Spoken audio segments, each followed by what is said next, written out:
He's Tony. I'm Mike. This is week 13 of the Action Bowl.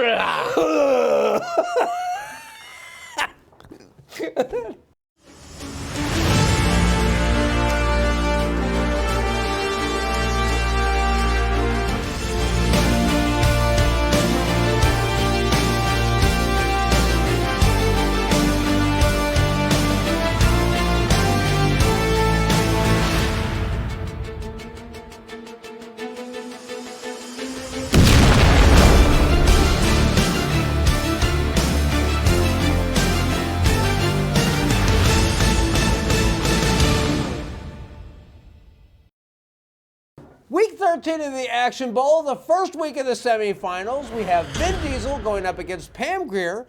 Vin Diesel drew Pitch Black. Pam Grier drew Foxy Brown. Who do you want to talk about first? Let's talk about the Diesel. Let's talk about the Diesel. This was, by and large, the introduction of Vin Diesel to the world. As in a lead role. Yeah. There's other introductions to Diesel prior to this. There was Boiler Room, which he has some bit part in, and a couple other little things. Yeah. Was Iron Giant before this, actually? Yes, it was, but you just got to hear the Diesel. Right, You didn't get to see the Diesel in action. It was not Diesel powered. It was Hogarth powered. I guess. But yeah. I mean, for all intents and purposes, yes. This Yeah. is the introduction of Vin Diesel to the world. And what a great introduction. Most of your brain shuts down in cryosleep. All but the primitive side. This movie was made on a shoestring budget. It was a $25 million film. It was actually done by USA Pictures, which if you remember the USA Network, this was like one of their early forays into trying to do cinema. Oh, I did not know this. Yeah. That's interesting. And David Twohy was nobody.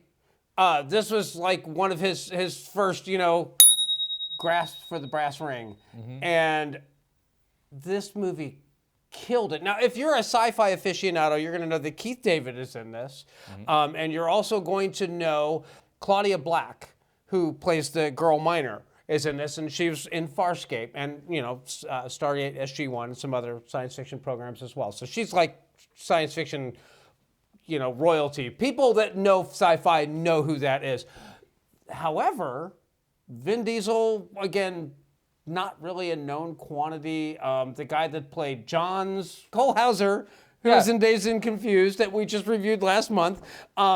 And then, oh God, what's her name? It's I can't remember the blonde girl who Yes. was in Silent Hill. Is that what it was? Yes, and she was also Yeah. in The Crazies. And Yes. and the remake of The Crazies, which is a spectacular remake on that. So somehow on a very tiny budget with a bunch of no-names, they got this vast pool of talent and then a phenomenal script. Yes. That was unlike anything that had really been done. It took Aliens, but then amped it up to 11. And That's a bit of a stretch. Dial that back a bit. I'm going to say, well, Aliens is a very basic story. They land on a planet and Well, this is a very basic story. Well, yeah, they wind up picking up an alien hitchhiker and they take it back on the ship with them unknowingly, and then it kills the crew. Yeah. This one, they crash on an alien planet, and what they don't realize is that this planet doesn't have night. Oh wait, yes it does.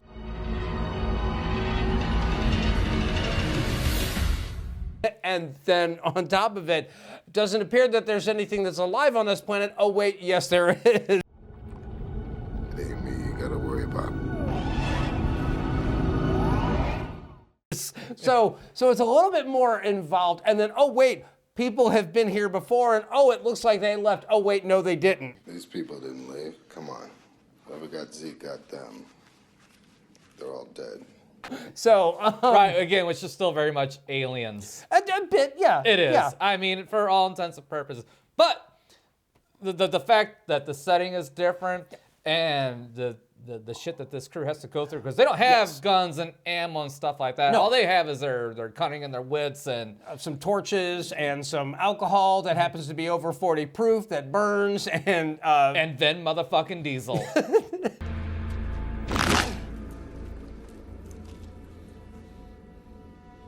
Did not know who was fucking with.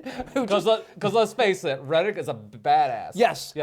He really, he sells it. But the best part about this, it's not just that Vin Diesel is a badass, it's that he has a perfect foil. Johns is a great companion character to him.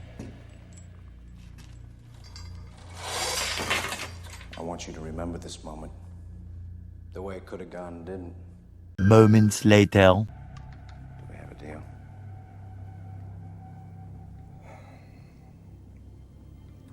I want you to remember this moment. He's the good guy that's not all good, and Vin Diesel is the bad guy that's not all bad, and there's a lot of gray area explored in this throughout the course of it. And this movie, this movie kicks off with a bang. The spaceship crash is truly one of the most remarkable sequences in any science fiction film because it's a believable crash sequence. Yeah.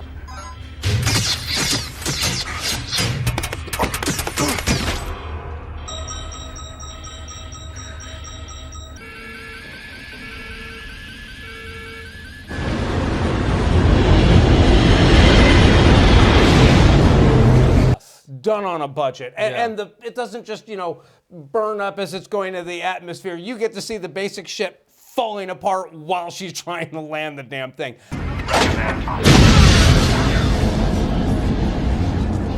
What the was that a purge fry? I love that sequence. It is a stunning intro. And the fact that you get nothing but like a brief voiceover.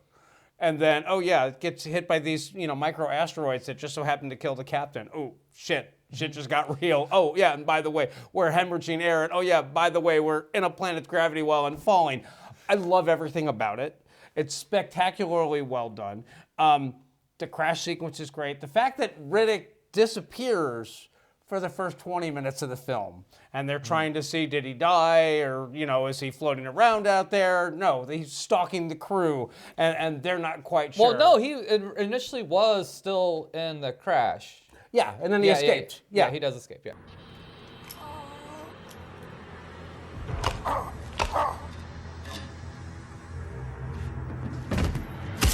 But I love how they handle his character. I love how they handled the introduction to it. I love the fact that they realize that they're crashed on this planet and they're fucked, and they need all the help that they can get, especially from a guy that's supposed to be on a prison planet and locked up until he's dead. But he just somehow manages to keep escaping. So that's the kind of resourcefulness that they need to get off this planet. Yeah. So here's the deal. You work without chains, without bit, and without shivs.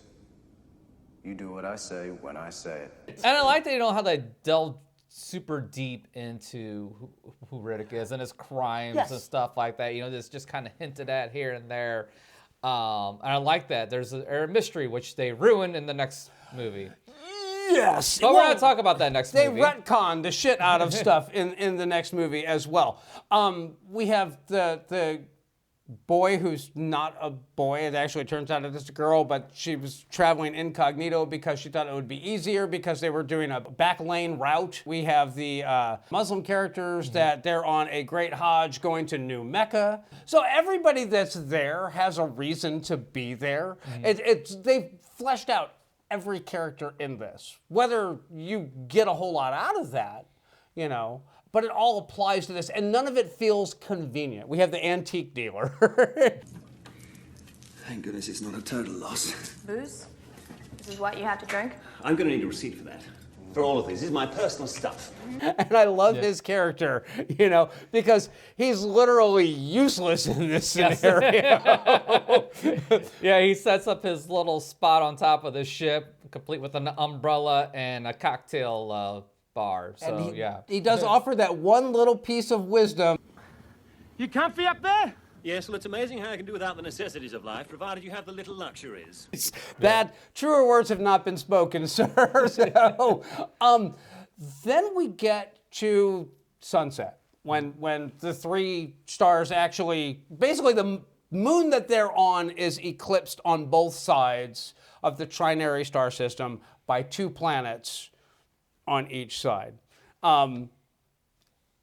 Whoever did this knew their stuff. They figured it out to where you have the orbits of these planets. And I love that they built the little model to actually show you exactly how these planets were moving around these 3 stars and how this eclipse was even possible. So that was brilliantly handled as far as showing you visually without having to explain it to death and bore you with the details of orbital mechanics of a moon, like I also this. love the detail that everything on there is solar power because they assume that there's just going to be sun constantly, all the time, period. And, well, almost. That's almost true. Yeah, and then the creatures.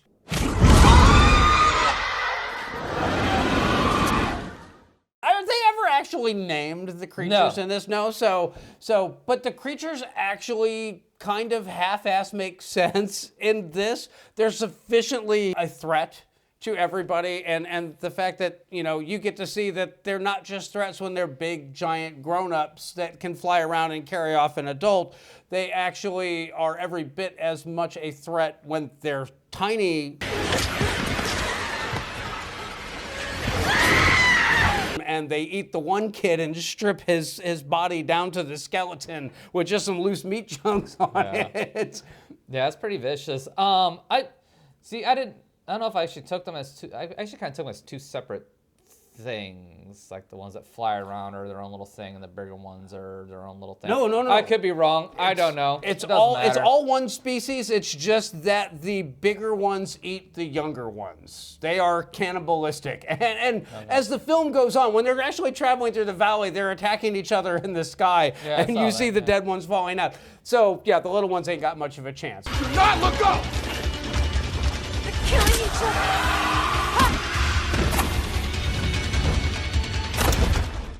It's in a single species environment. It's the only way for them to survive if they're omnivorous. So, which is a real complicated way of saying they ain't got nothing else to eat, so they eat each other. So, all the scenarios that lead to the death of someone feel believable.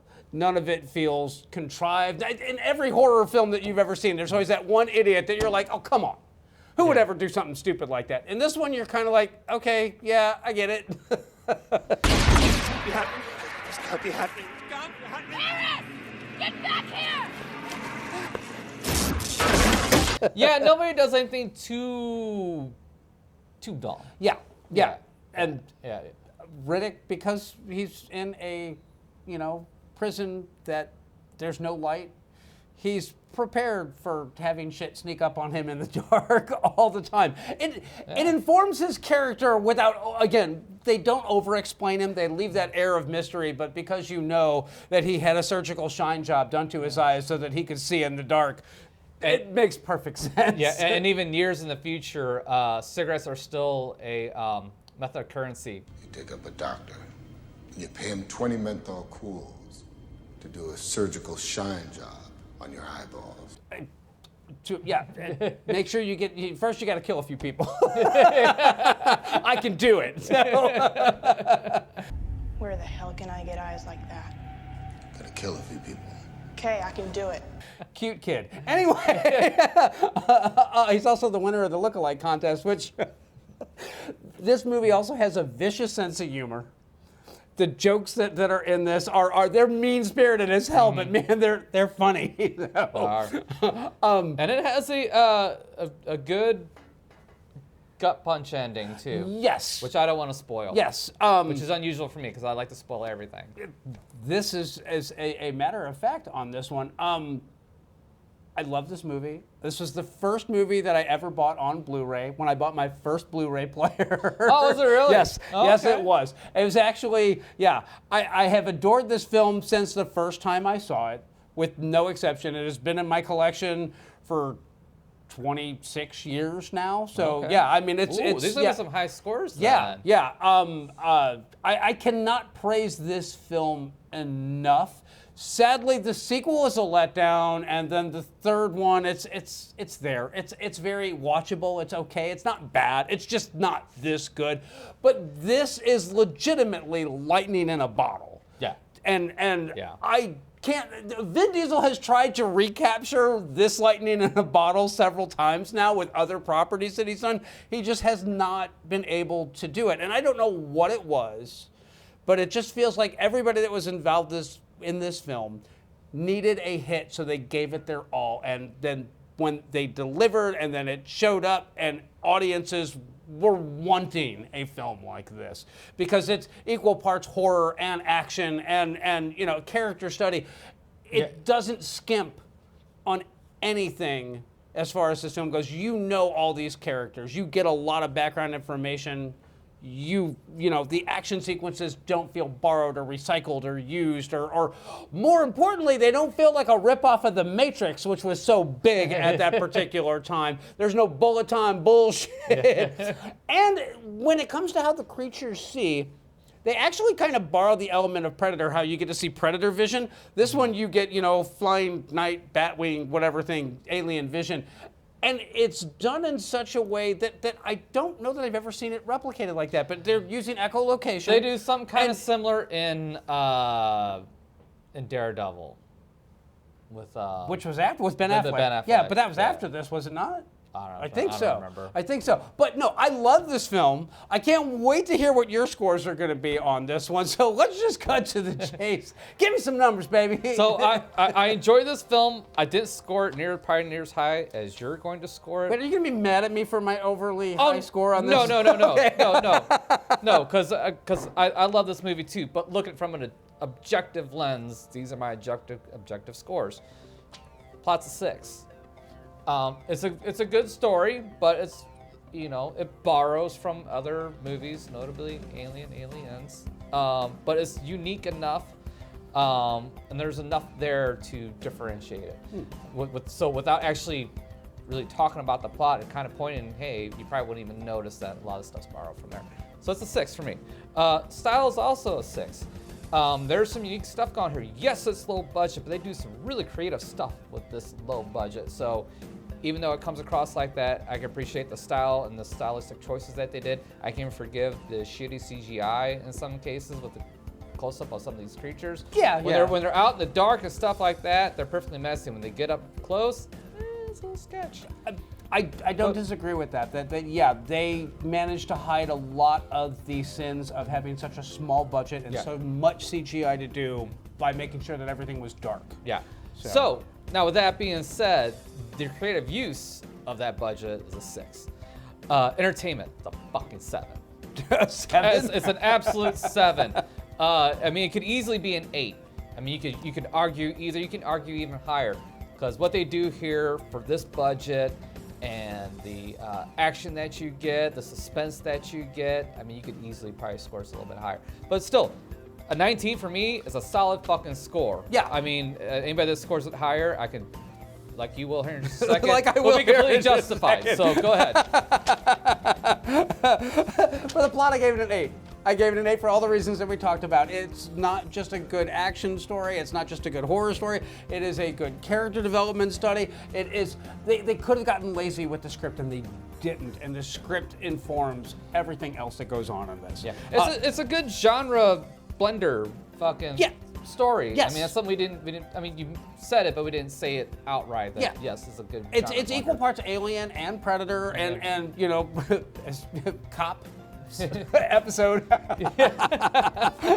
It's got all that going on, and then again the fact that the pilot, when the navigator gets killed, and everybody assumes that she's the captain, and then she has that confessional moment, and John's just like, no, it's just me and you, and I'm not going to tell anybody, blah, blah, blah. And then when it's convenient, when his shit gets exposed, and it's convenient for him, and he wants to throw some stones, and he's like, look into thy own eyes, she almost cut us all loose, she almost killed us all, we're just walking corpses to her. It's like, that feels so genuine. Oh, yeah. And so calculated, and it informs, like, John's supposed to be this law guy, but it turns out, no, he's just a mercenary and he's a piece of shit, and the only reason he cares about getting Riddick back to prison alive is because he gets more money if Riddick is returned alive. So again, all that, is so well handled and well done. For the style, I gave it an 8. Again, knowing this film's limitations, knowing that it was a cast of nobodies and a director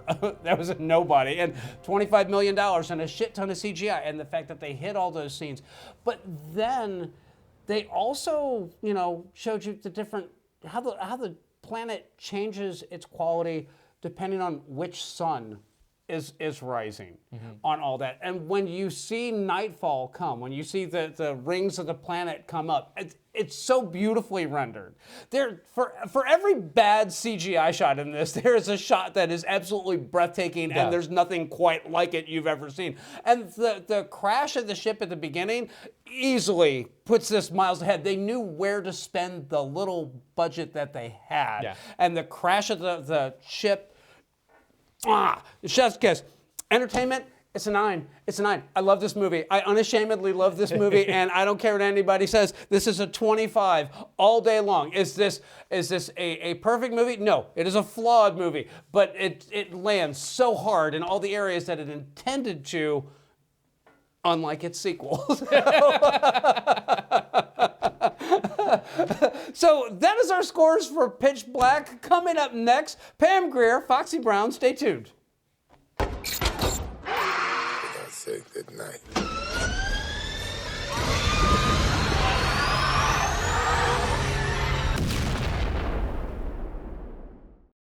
So Vin Diesel is kicking things off, but then Pam Grier is showing up, and she's Foxy. She's Foxy Brown.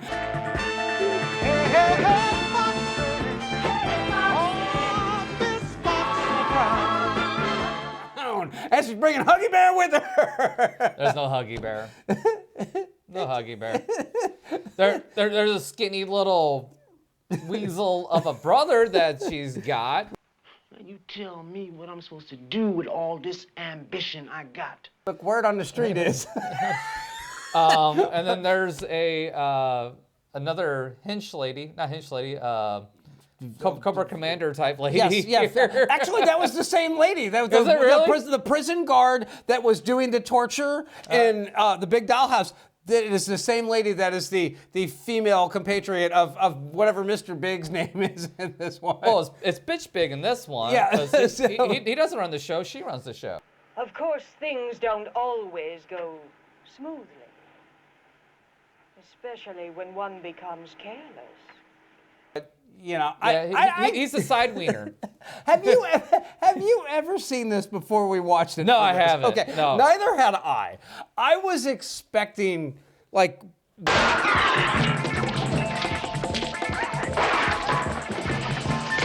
greatness. I was expecting like this to be like completely over the top. And when you get the credits and it is just a sequence of Pam Grier with funky poster psychedelic lights, and she's dancing in different outfits and different looks, and I'm thinking, okay, all right, I'm in. I'm 100% in.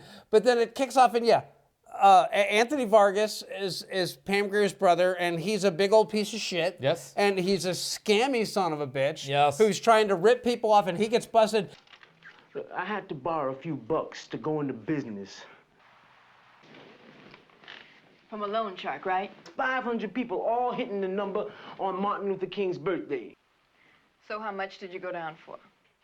It's a lousy 20 grand or so.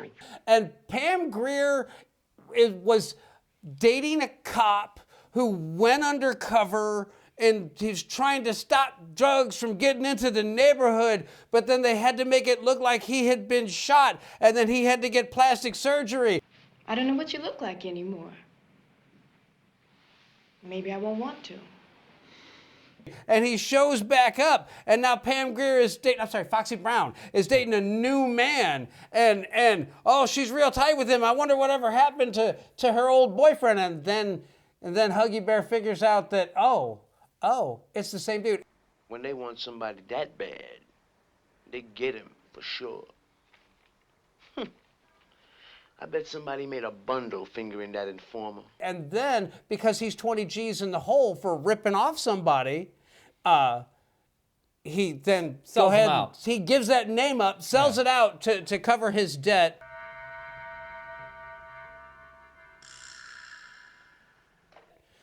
And then the boyfriend gets killed by the bitch lady. Yeah. by Cobra Commandant. I want that man dead.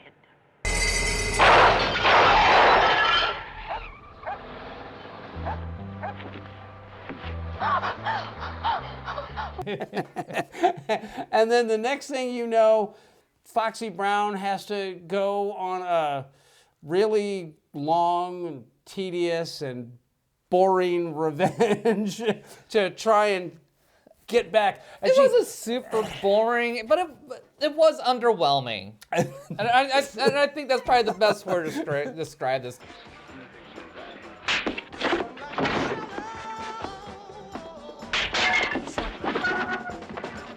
Because, you know, it's Foxy Brown, like you said.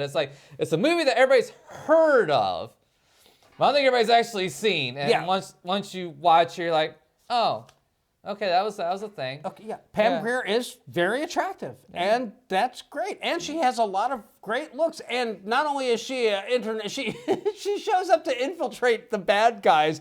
She's posing as an international model, but then turns out that they have escorts on the side, and she knows where the money is, so she wants to get in on some of that escort action.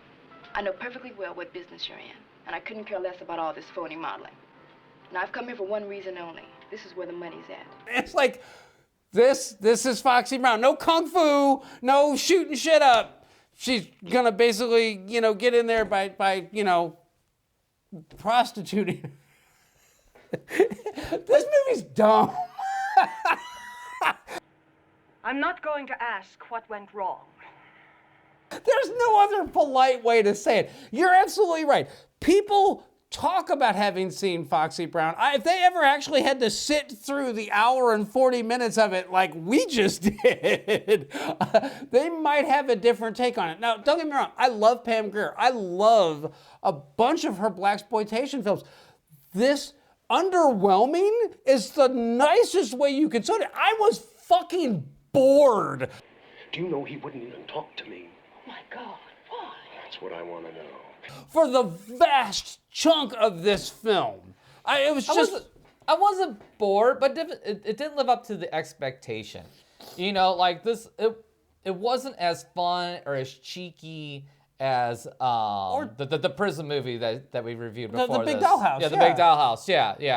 Yeah. This was an obvious step under that. It tried to take itself too seriously. It was a very underwritten script. All that matters is that that man never again be allowed to open his mouth in court. And which I'm okay with, because that's blaxploitation. Well, the Dollhouse was exactly some masterpiece. Put the fucking pen, you know. No, it was not. But at least I was engaged. When I was watching the screen, there was something happening. I cannot say the same for Foxy Brown. There were such long. Just long segments in this film that went nowhere or did nothing. And like, you know, watching Pam Grier walk around in a new outfit or a new wig, yeah, great. I don't need 5 minutes of it when it doesn't do anything. And the mystery on this one was solved entirely too easily. And when she finds out that her brother sold out her boyfriend, who's now dead, what does she do? Does she go in and no, she just messes up his apartment and tells him to get out of town and, oh yeah, take your girlfriend with you. Yeah. You're bad. Okay, thanks.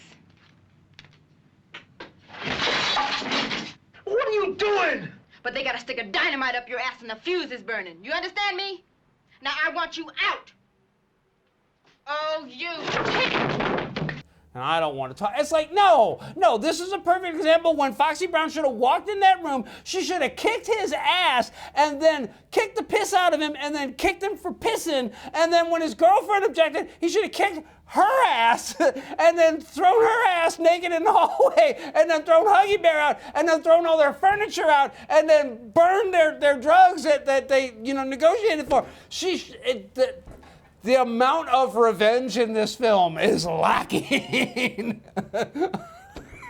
skinhead. I can't see. This is gasoline. Jesus. I feel that sums it up best right there. For the transgressions committed against Foxy Brown and her cop undercover boyfriend. Yeah. Sincerely, there needed to be a far greater toll paid, but it was just like, no. Foxy's too busy looking good. You're not wrong. I don't think it was all that egregious on that front. I mean, I still had fun with it. Like I said, Foxy's, is still very good looking. There's still plenty other hot ladies in this. Sure.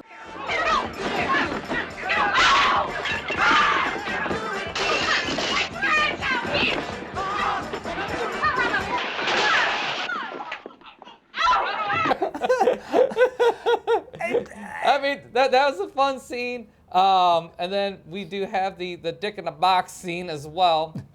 So but you forgot about that. What is it?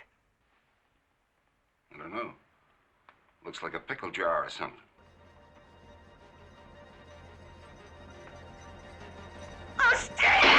So there's some goodness here. I mean, there really is. It's just when compared to the Big Dollhouse, it's not quite as good.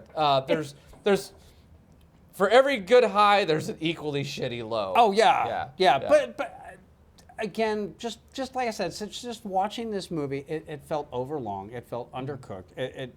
I expected more from it, and all right, when any Dolomite film is more entertaining than a film with Pam Grier in it, there's a problem.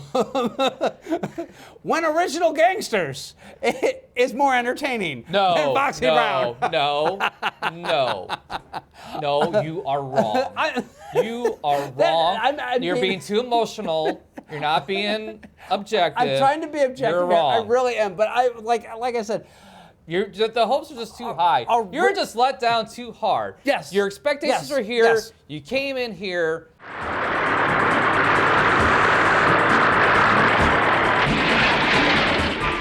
So you haven't reconciled that yet. I wanted this to be almost like a prequel to Jackie Brown.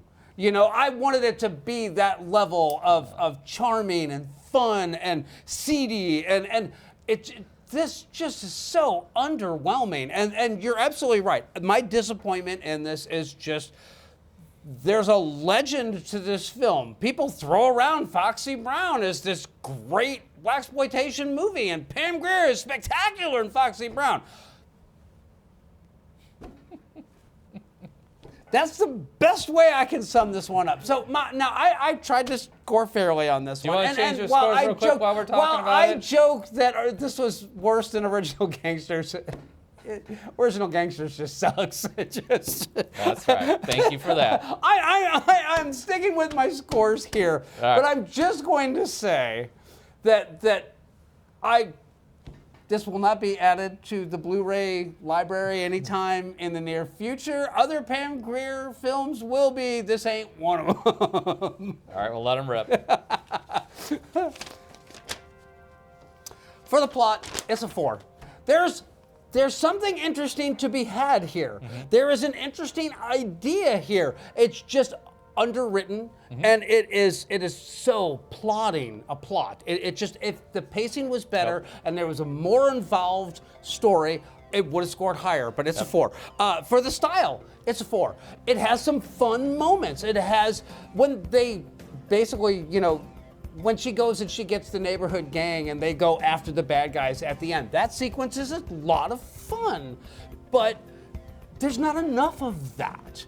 Is really what it all boils down to. So for large chunks of this, it's boring and it's talky, and the villains aren't terribly villainous, to be perfectly blunt about it. And the ending, the dick in the box ending was you're right. It's actually a dick in a jar, but it still came in a box. What's in the box? I think that is part of the reason behind this film's legend.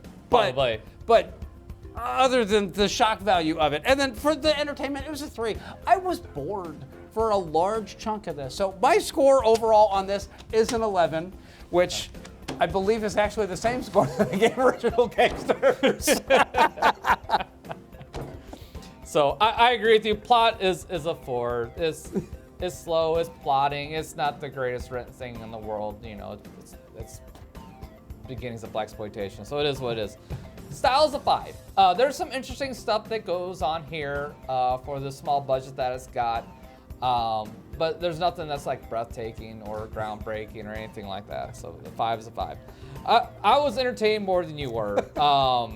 I gave it a 6 because there's some funny stuff in here. There's some ridiculous stuff in here that, like you said, I think contributes to the legend of Foxy Brown. But overall, it's an average film. It's a 15. It's not the groundbreaking blaxploitation thing that everybody makes it out to be. Sorry, it's just not. It's still better than the original Gangsters, though. So. And you know what? I will say this. It's a mild recommend. It's absolutely not a buy though, but it's a mild recommend. If you haven't seen it, it's okay to watch. But going with the proper expectations. You're not gonna be blown away by this film, but it is fun enough. So that is our scoring for Foxy Brown. Coming up next, our results. Stay tuned.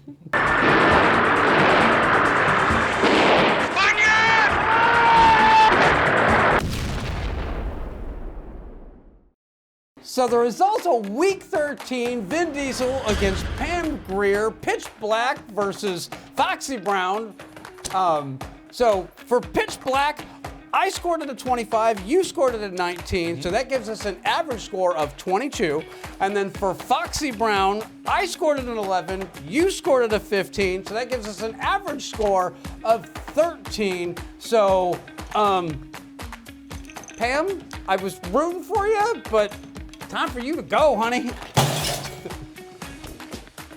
So Vin Diesel is the first winner of our semifinal round. He is moving on to the finals. Pam Grier, Action Bowl of shame. It's a shame. I was rooting for her. I really wanted to see her, like, you know, maybe take the whole thing, but it is what it is. And honestly, you may disagree with either one of our scores independently, but I really do think that when we sit and we add and we average our scores, we almost always wind up exactly where it ought to be. I think that we arrive someplace fairly. Yeah. Almost every time.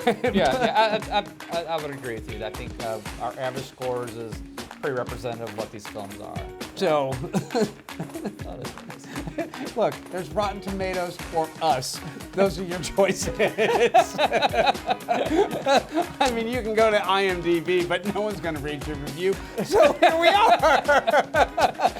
So coming up next, our drawing for Week 14. Stay tuned. So Week 14 of the Action Bowl has Jean Reno going up against Scott Adkins. I will be drawing for Scott Adkins. Mike will be drawing for Jean Reno. Let's hope that the matchup for this week is as good as it was for Week 13. Let's get it on. See what we get. So, for the love of God, please no Godzilla. Anything but Godzilla. I mean, that's... It should be a travesty. Ronan. This is not a good draw for Jean Reno. Number one, he's not the main actor in this movie. No, he's a side character in this. And what's his face? Robert De Niro does not belong in action movies when he was at this age. Not at that age, yeah. So, well, not good. I remember the critics loved this film, so let's see how this pans out. So, well, we're the critics, so we can be harsh. Oh, and we will be if necessary. Yeah. I want that one. All right, so Scott Adkins is going to be represented by Assassination Games. Never heard of it. Never heard of it, never saw it, know nothing about it. Go, Scott, go! Woo! Obviously, Tony has a favorite in this this whole thing. You know what? Honestly, I really don't. I am thrilled that we have the Final Four that we do. I am thrilled that it really is anybody's game at this point. Yeah. Ronan may have aged like wine. We may appreciate it more through adult eyes. This could be an absolute shit masterpiece. Foxy Brown is most definitely a worthy competitor. So, yeah, I mean, here's what I hope doesn't happen. I hope that we don't get to the final and it's 2 duds. Same. It'd be a huge disappointment to ruin has been a pretty good season so far. We've had some upsets. We've had a lot of highs, a lot of lows, but I'm pretty happy with our final 4. I was going to say, every competitor has 3 films back in the jar, and the selections, 3 good, 3 bad. So I don't remember who's got what, but I know what has been drawn, what we've reviewed, and it really is. There's enough good left in everybody's bowl that anybody could take the title. So week 14 has Jean Reno and Ronan going up against Scott Adkins in the Assassination Games. Who's going to win? No idea. But you're going to have to tune in and find out. So join us next week. We have Scott Adkins and Assassination Games against Jean Reno and Ronan. We will catch you next week.